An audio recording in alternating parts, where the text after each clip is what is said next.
তো তিনি ধর্ম প্রচার করতে সেখানে যাবেন যেখানে মানুষের বসতি রয়েছে, যেখানে মানুষ বসবাস করে থাকেন। তো শ্রীলঙ্কার এই ঘন জঙ্গলের মাঝে 7,000 উচ্চতার এই পাহাড়ের উপরে মানুষ তো দূরের কথা, তখন কোনো জন্তু জানোয়ারও সেখানে বসবাস করতো না। প্রথমত তিনি কিসের জন্য ওই পাহাড়ের উপরে যাবেন? যারা শিব ভক্ত তারা তো বলেছে এটা শিবের পায়ের ছাপ, আবার যারা হনুমান ভক্ত তারা বলেছে যে এটা হনুমানের পায়ের ছাপ। এখন এখানে প্রশ্ন হচ্ছে, যদি এই পায়ের ছাপটি হনুমানের পায়ের ছাপ হয়, তাহলে তো জান্নাতে তিনি রেখেছিলেন ডান পা এবং পৃথিবীতে দিয়েছিলেন তিনি বাম পা।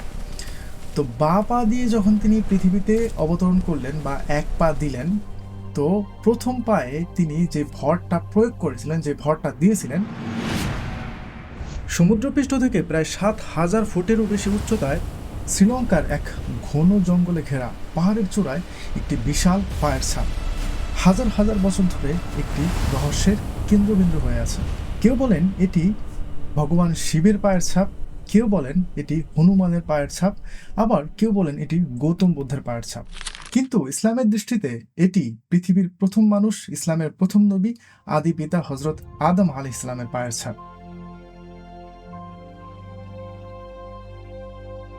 ইতিপূর্বে আমি আরও একটি ভিডিও বানিয়েছিলাম, সেখানে আমি বিভিন্ন ধরনের তথ্য, যুক্তি, প্রমাণের মাধ্যমে এটা প্রমাণ করেছিলাম যে ওই পায়ের ছাপটি মূলত হজরত আদম আলাইহিস সালামের পায়ের ছাপ। তো ওই ভিডিও দেখার পরে অনেকেই আরও একটি প্রশ্ন করছেন যে তাহলে সেখানে কেন একটি পায়ের ছাপ, আরও একটি পায়ের ছাপ কোথায় গেল? প্রথমে আসি, অনেক হিন্দু ধর্মের মানুষেরা যে দাবি করে থাকেন যে এটি ভগবান শিবের পায়ের ছাপ।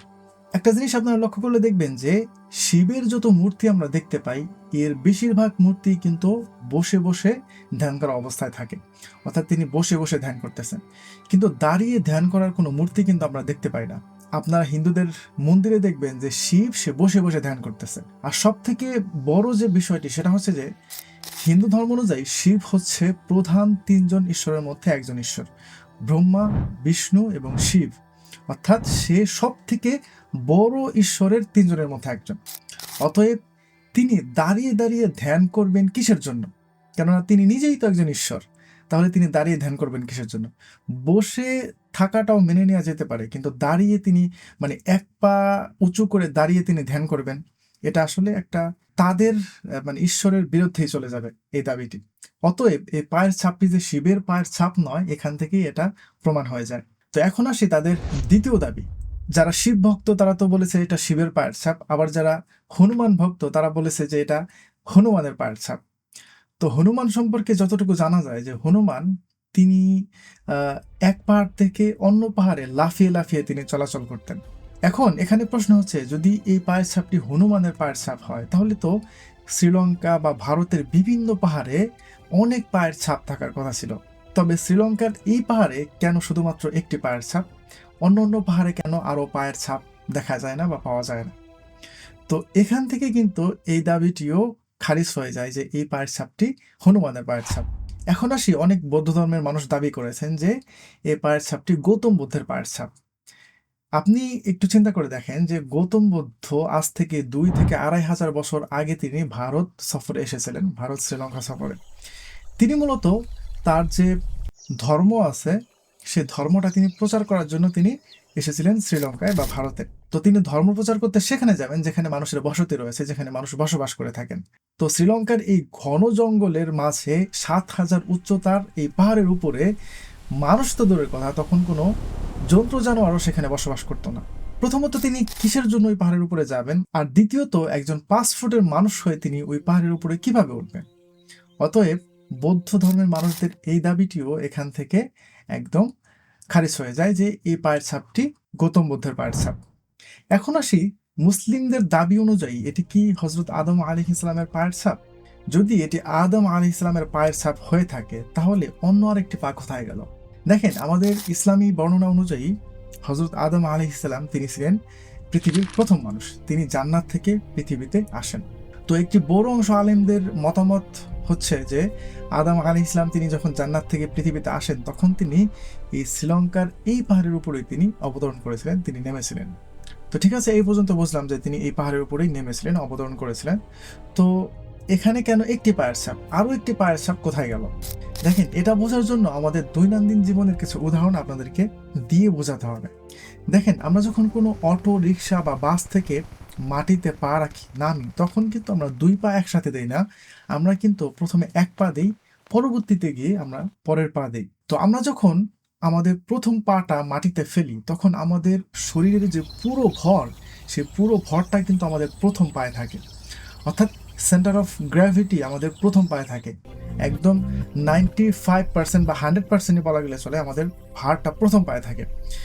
এরপর যখন আমরা দ্বিতীয় পাটা মাটিতে ফেলি, তখন কিন্তু প্রথম পায়ে যে ভর দিয়ে আমরা মাটিতে নেমেছিলাম, দ্বিতীয় পায়ে কিন্তু আমরা সেই একই ভর কিন্তু প্রয়োগ করি না। কেননা ইতিপূর্বে আমাদের প্রথম পা মাটিতে রয়েছে এবং আমাদের শরীরের যে পুরো ভর, সেই পুরো ভরটা আমাদের প্রথম পায়ে রয়েছে। তো দ্বিতীয় পায়ে কিন্তু আমরা ওই ভরটা প্রয়োগ করি না, বা স্বাভাবিকভাবেই ওই পায়ে প্রথম পায়ের মতো ভর পড়ে না বা চাপ প্রয়োগ হয় না। তো আদম আলাইহিস সালামের ক্ষেত্রেও ঠিক এই সেম ঘটনাই ঘটেছিল, এমনটা আমরা ধরে নিতে পারি। আমরা জানি যে হযরত আদম আলাইহিস সালাম তিনি জান্নাতে ছিলেন, জান্নাত থেকে তিনি পৃথিবীতে অবতরণ করেছিলেন। তো জান্নাত থেকে তিনি পৃথিবীতে অবতরণ করবেন, অবশ্যই তো এখানে একটা মিরাক্কেল রয়েছে যেটা আল্লাহ সুবহানাহু ওয়া তাআলা ঘটিয়েছিলেন। সেটা পোর্টালের মাধ্যমে হতে পারে বা আরো বিভিন্ন উপায় হতে পারে, সেটা আল্লাহ সুবহানাহু ওয়া তাআলাই ভালো জানেন। তো আদম আলাইহিস সালাম তিনি ছিলেন জান্নাতে, তো জান্নাত থেকে তিনি বের হবেন পৃথিবীতে। তো জান্নাত তো একটি ভালো স্থান। তো জান্নাতে তিনি রেখেছিলেন ডান পা এবং পৃথিবীতে দিয়েছিলেন তিনি বাম পা। তো বাঁ পা দিয়ে যখন তিনি পৃথিবীতে অবতরণ করলেন বা 1 পা দিলেন, তো প্রথম পায়ে তিনি যে ভরটা প্রয়োগ করেছিলেন, যে ভরটা দিয়েছিলেন, দ্বিতীয় পায়ে কিন্তু তিনি আর ওই ভরটা দেন নাই। এটা তো একটা স্বাভাবিক বিষয়, একটা বৈজ্ঞানিক বিষয়। এই জন্য তিনি প্রথম পাটি যেখানে রেখেছিলেন, সেখানেই প্রথম পা রাখার যে চাপ, যে ভর, সেই ভরেই মূলত সেখানে একটি পায়ের ছাপ পড়ে গিয়েছিল। এবং দ্বিতীয় পা স্বাভাবিকভাবেই অতটা ভর প্রয়োগ করেন নাই বা হয় নাই। এই জন্য দ্বিতীয় পায়ের কোনো ছাপ সেখানে পাওয়া যায় না। যদিও দ্বিতীয় পায়ের ছাপ সেখানে থেকে থাকে, তবুও এই যে 10,000 15,000 বছরের ব্যবধানে সে পায়ের ছাপটা ধীরে ধীরে ক্ষয় হয়ে গেছে, এমনটা আমরা ধরে নিতে পারি। অতএব দ্বিতীয় পায়ের ছাপটি কোথায়, এটা আমরা আমাদের দৈনন্দিন জীবন থেকে আমরা এই বিষয়টা বুঝতে পারি যে দ্বিতীয় পায়ের ছাপটি না থাকাটাই মূলত হচ্ছে স্বাভাবিক বিষয়। দ্বিতীয় পায়ের ছাপটি যদি সেখানে থাকতো, তাহলে আবার ভিন্নভাবে এই বিষয়টি মানে ব্যাখ্যা চলে আসতো। অতএব এই দ্বিতীয় পায়ের ছাপটি না থাকাটাই মূলত এখানে আরো জোরালোভাবে প্রমাণ করে যে এই পায়ের ছাপটি হচ্ছে হযরত আদম আলাইহিস সালামের, এটা আমরা ধরে নিতে পারি। কেননা তার 1 পা ছিল জান্নাতে এবং অপর পা দিয়ে তিনি পৃথিবীতে অবতরণ করেছেন, এবং প্রথম পা রাখার পরে তিনি দ্বিতীয় পা রেখেছেন। এখান থেকে আরো জোরালোভাবে প্রমাণ হয়ে যায় যে পায়ের ছাপটি মূলত হযরত আদম আলাইহিস সালামেরই পায়ের ছাপ। অতএব আশা করি আপনাদের কাছে এখন এই বিষয়টি একদম পরিষ্কার হয়ে গেছে যে পায়ের ছাপ কেন একটি, অপরটি কোথায় গেল। তো ঠিক আছে, এই ছিল আজকের ভিডিও। ভালো থাকবেন। আসসালামু আলাইকুম।